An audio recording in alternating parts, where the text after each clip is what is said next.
Ambati Silks, Kanchipuram Saree Store, now in Vijayawada. Exclusive Pattu Sarees, Salwas and Lehengas.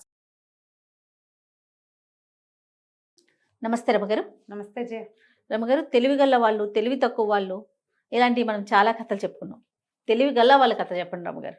ఒక తెలివి గలవాడి కథ చెప్తాను. ఒక ఊళ్ళో ఒక మోతుబరి ఒక ఆయన ఉన్నాడు.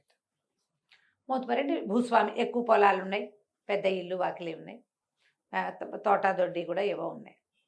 అమ్మాయికి పెళ్ళి అయిపోయింది. అయితే పండక్కి అమ్మాయి అల్లుడు వస్తామని కబురు చేశారు. ఈయన కొంచెం పిసినారు వాడు. ఇంట్లో పెద్దగా పనివాళ్ళు లేరు. పొలం పనులలో పాలేళ్ళు ఉన్నారు, కానీ చేతి సాయానికి ఇంట్లో మనుషులను పెట్టుకోవాలి. ఆవిడే ఏదో చచ్చి చెడి చేసుకునేది. బట్టలు ఉతికే వాళ్ళు ఉన్నారు, కానీ ఇళ్ళ దగ్గర ఉతకరు, బట్టలు మోసుకుపోతారు. ఇంట్లో ఎవరు ఉండరు. ఈయన ఏమనుకున్నాడు, అల్లుడు కొంచెం పెద్ద ఉద్యోగస్తుడు. అల్లుడు గారు వచ్చేసరికల్లా ఇంట్లో ఒక మనిషి ఉంటే బాగుంటుంది, ఎవరైనాను. ఒక కుర్రాడు చేతి కిందకి పెళ్ళయి ఒక 6 నెలలు 10 నెలలు అయింది.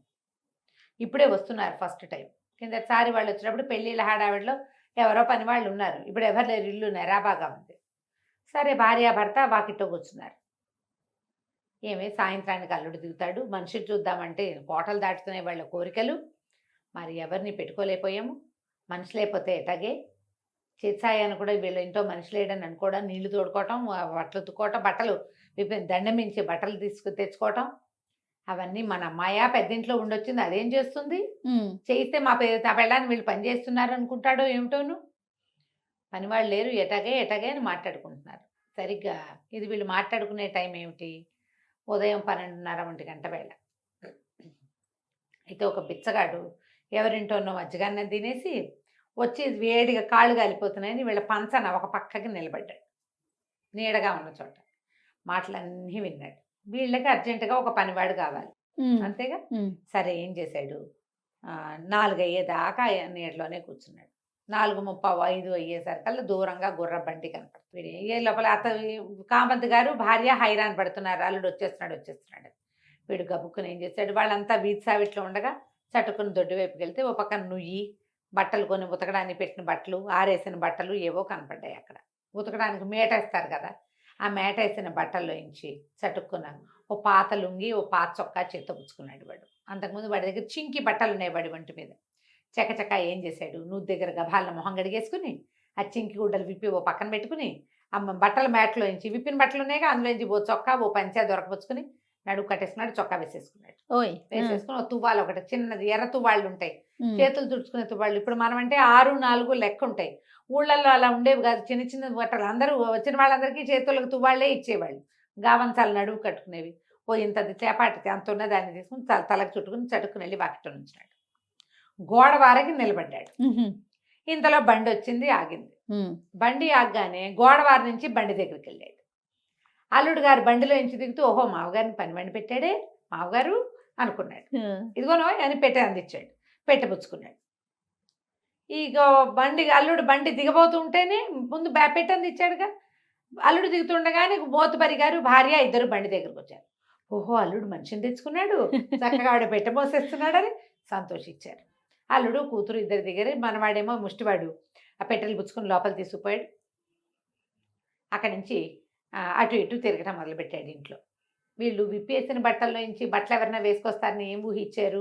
అంతకు 2-3 రోజుల ముందే వాళ్ళ ఇంటికి ఎవరో చుట్టాలు వచ్చారు. వచ్చిన వాళ్ళందరికీ తలా ఒక పంచా తలా ఒక చొక్కా ఇచ్చారు 2 రోజులు వాడుకోవడానికి. ఆ బట్టలన్నీ అక్కడ బయటపడ్డాయి. ఆయన వేసుకునే బట్టలు కాదు, ఏదో ఎక్స్ట్రా బట్టలు, గుర్తు బట్టలు.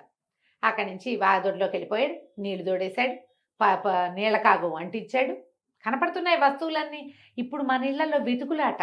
అవును, ఏమి ఎక్కడ పెట్టారు, ఈ డ్రైవర్ ఆ డ్రైవర్ లాక్కుంటాం మనం కదా. పైగా బాటిల్స్ అన్నీ ఒకేలా ఉండి ఏ డబ్బాలో ఏముందో తెలీదు. పాతకాలపు ఇళ్లలో అలా ఉండేది కాదు. వెనకాల నుయ్యి, నూతికి ఒక చట్ట, ఓ పక్కన నీళ్ళ కాగు, బకెట్లు అవి కనపడేవి అన్నీ క్లియర్గా. కింద మంటకి ఇంకో పక్కన ఎక్కడో గడ్డిబామ కనపడుతోంది, అన్ని క్లియర్గా ఉండేవి. మోతుబరి గారితో విశాలంగా ఉంది. అంతకుముందు ఓ ట్రిప్ వెళ్ళాడు కదా, వీడికి తెలుసు. చటుకున అమ్మగారు నిప్పెట్టివ్వండి అని పొయ్యి వెలిగించాడు గబగబా. మరి వీళ్ళు కాళ్ళు చేతులు కడుక్కునేసరికి పొయ్యి వెలిగించాడు. సాయంకాలం స్నానానికి నీళ్ళు పెట్టాడు, నీళ్లు తోడాడు. అల్లుడు గారు స్నానం చేశారు. ఆ పని ఈ పనికి ఆయన పిలిచినా పలుకుతున్నాడు, వీళ్ళు పిలిచినా పలుకుతున్నారు. అల్లుడు గారితో వచ్చినటువంటి పనివాడు కాబట్టి మోతుబరి గారు కూడా ఏహాయ్ వహాయ్ అని వదిలించకుండా ముద్దుగా చూశారు.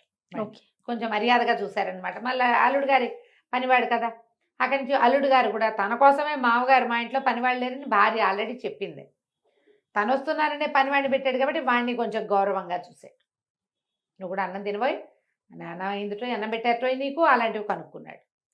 రాత్రి వీళ్ళ భోజనాలు అయ్యాక వీడు కూడా పంచలో చక్కగా ఆకేశారు. సరసోపేతంగా అల్లుడు వస్తాడని అరిసెలు గిరిసెలు ఉండారు, అవి 2 వడ్డిచ్చారు, తిన్నాడు. మర్నాడు ఉదయం కథ అంతా నడిచింది. అల్లుడు గారు ఎక్కడో మీటింగ్కి వచ్చి ఒక్క రోజుకి వీళ్ళ దగ్గరకు వచ్చాడు. ఓహో.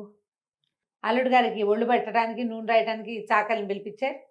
ఆయన సాయం మనవాడు వేడి నీళ్ళు గిన్నెలతోటి మయ్య గారిని ఎత్తి మీద నీళ్ళు పోసి గందరగోళంగా రాచ పనులు మర్యాదలన్నీ చేశారు. అన్ని మర్యాదలు చేశాడు మనవాడు, పని ముష్టివాడు. వీళ్ళు ఏమనుకున్నారు, చెప్తున్నాక వాళ్ళు వీళ్ళని వీళ్ళ వాళ్ళని అనుకుంటూ ఉన్నారు. సరే మధ్యాహ్నం భోజనం అయింది, బోళ్ళని పిండి వంటలు వండారు. ఎవరో సాయం వంట ఆవిడ కూడా వచ్చింది చక్కగా. మరి అమ్మాయికి అన్ని డబ్బాల్లో మూట కట్టారు, మనవాడికి కూడా ఓ చిన్న దూతలో అన్ని మూట కట్టారు. వాళ్ళు ఏమనుకుంటున్నారు, అల్లుడితో వెళ్ళిపోతాడు కదా పనివాడు, అంతేగా, అందుకని ఆ దూత వాడి చేతిలో పెట్టారు. అల్లుడు ఏమనుకున్నాడంటే వాడు ఇంటికి పట్టుకెళ్ళడానికి పెట్టారు, పాపం వీడు రాత్రి మన ఇంట్లోనే ఉండిపోయాడు అనుకున్నారు. మొత్తానికి అన్నీ అయిపోయినాయి. సాయంకాలం 4 అయ్యేసరికల్లా పక్క ఊళ్ళో మీటింగ్ కదా అల్లుడు గారికి. ఆయనేమో బండి ఎక్కాడు, కూతురు ముందు బండి ఎక్కింది, పిల్లకి పసుపు రాశారు, కొత్త చీర కట్ట పెట్టారు, అల్లుడు గారికి కొత్త జామారు అవి సమర్పించారు. అక్కడి నుంచి ఒక కొత్త తువ్వాలు తీసి ముష్టివాడి చేతిలో పెట్టారు. పండగ అల్లుడు వచ్చాడు, పండగ వచ్చింది కాబట్టి వాడికి కూడా పెట్టాడని వీళ్ళు అనుకున్నారు, కూతురు అల్లుడు. అంటే బండి ఎక్కారు. బండి ఎక్కగానే ఆయన ఏం చేశాడు, అదే బండి ఎటా వచ్చింది వాళ్ళకి, గుమ్మానికి బండికి కొంచెం గ్యాప్ ఉంది. ఈ గుమ్మం మీద అరుగుల మీద అత్తగారు మావగారు నుంచున్నారు. కింద ఒక్క రవ్వ బురదగా ఉంది, మీరు ఎందుకండి నాన్నారు, పైనే ఉండండి, బురదలోకి వస్తున్నారు మీరు, మాకంటే తప్పదంది కూతురు. వాళ్ళిద్దరు గట్టు మీద నిలబడ్డారు. బండి ఒక్క రవి బురదలు ఎందుకు, ముందుకు దిగి అన్నాడు ముష్టివాడు. బండి బాగా ముందుకు తీస్తే ఒక బారెడు దూరం ఉంది. ఆయన అల్లుడు గారు బండికి, శభాషోయ్ చాలా సహాయం చేసావు, చక్కగా నువ్వు ఉండటం వల్ల మతారింట్లో మంచి ఫీల్గా ఉంది, ఇదో ₹1 ఎంచుకొని రూపాయి చేతులు పెట్టి. అత్తగారు మామూలు ఏమిటో ఇస్తున్నాడు అల్లుడు, పనివాడికి ఏమి ఇస్తున్నాడు అని చూస్తున్నారు. ఆ ₹1 జేబులో పెట్టుకుని అమ్మగారు దుత్తాను కొత్త తువ్వాలు ఇచ్చింది కదా, అవి 2 అరుగు కోసం పెట్టాడు. దుత్తా తువ్వాలు పుచ్చుకుని పనివాడు ముష్టివాడు వెళ్ళిపోయాడు. మరి దాని వాటి నడిచేశాడు. బండి కదులుతుంటే, ఏమండి మీరు ₹1 ఇస్తున్నారు, మీరేమో మా అమ్మ వాళ్ళు మీతో పాటే వచ్చాడని వాళ్ళు భావిస్తున్నారండి, అందుకే మా అమ్మ అవన్నీ ఇచ్చిందంటే ఏమో అని వీళ్ళిద్దరు నవ్వుకుని వెళ్ళిపోయారు. అత్త కొడుకు కూతురు అల్లుడు. ఈ పైన నుంచున్నారు పెద్ద జంట, వాళ్ళిద్దరు నిర్ఘాంతపై చూస్తారు. ఇదేమిటి అల్లుడు గారు పనివాడికి ₹1 ఇస్తున్నాడు, వాళ్ళ పనివాడికి ఎందుకు ఇస్తున్నాడు అని. అల్లుడు గారు బండి ఓవైపు, ముష్టివాడి ఇంకోవైపు పోయాక వాళ్ళకి అర్థమైంది, ఓరిని వీడు ఎక్కడి నుంచి వచ్చాడు, వాడు వీళ్ళవాడు కాదు వాళ్ళవాడు కాదు.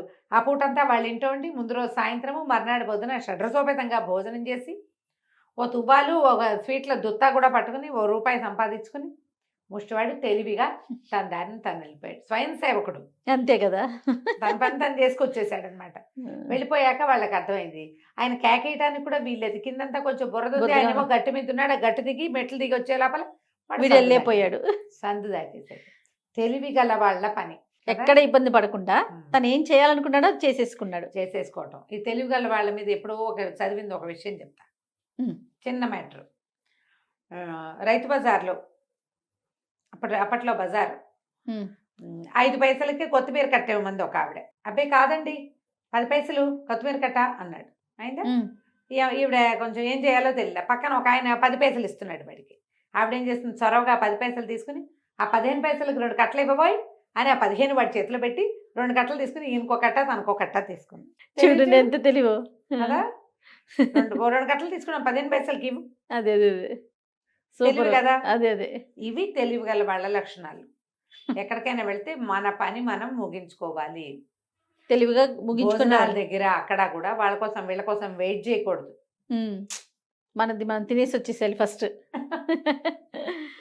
ఊళ్ళలో చెప్తారు వేడన్నానికి ముందు వేడి నీళ్ళకి వెనకాల అని. ఓహో, సో పంక్తి భోజనాలు ముందు వెళ్ళిపోవాలి. ఇప్పుడు పంక్తి ఎక్కడ ఉంది, అదే కదా, పంక్తులు లేవు కదా. మామూలు పంక్తులు లేకపోయినా ఈ బఫే సిస్టమ్ లో కూడా చివరికి ఏం మిగలవు. ఐస్ క్రీమ్ అయిపోయింది, కిల్లీలు అయిపోయినాయి అంటారు. అందుకని ముందేళ్ళు తినేస్తూ ఉండాలి తెలివిగా మనం చూసుకోవాలి. మనం ఇంటికి. నమస్తే రావు గారు. నమస్తే.